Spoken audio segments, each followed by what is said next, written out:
সরকার এই ফ্যাসিস্ট সরকার সরাতে পারেনি। কারণ বিএনপি জনগণের দল, বিএনপি জনগণের কথা বলে। আমাদের প্রিয় নেত্রী, দেশনেত্রী বাংলাদেশের জনগণের জন্য, বাংলাদেশের গণতন্ত্র পুনরুদ্ধারের জন্য তিনি কোনো আপোষ করেননি।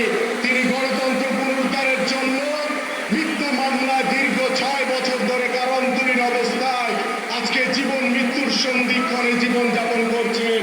আমরা চাই দেশনেত্রী বেগম খালেদা জিয়ার মুক্তি এবং মুক্তির মাধ্যমেই বাংলাদেশের গণতন্ত্র মুক্তি পাবে। সবাইকে ধন্যবাদ। বাংলাদেশ জিন্দাবাদ, বাংলাদেশ জাতীয়তাবাদী দল বিএনপি জিন্দাবাদ, দেশনেত্রী বেগম খালেদা জিয়া জিন্দাবাদ, দেশনায়ক তারেক রহমান জিন্দাবাদ, শহীদ রাষ্ট্রপতি জিয়াউর রহমান জিন্দাবাদ।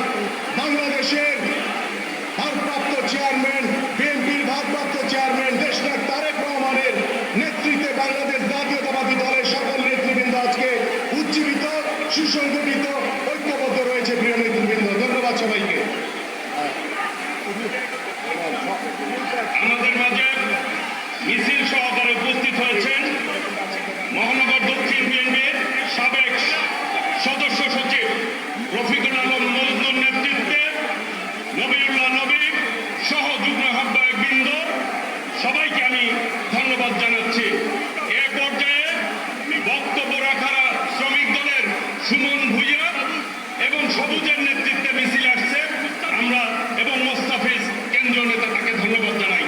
এ পর্যায়ে বক্তব্য রাখবেন বাংলাদেশ জাতীয়তাবাদী দল ঢাকা মহানগর দক্ষিণ বিএনপির সাবেক সদস্য সচিব, সাবেক ছাত্রনেতা, সাবেক যুবনেতা জনতা রফিকুল আলম মজনু বক্তব্য রাখবেন।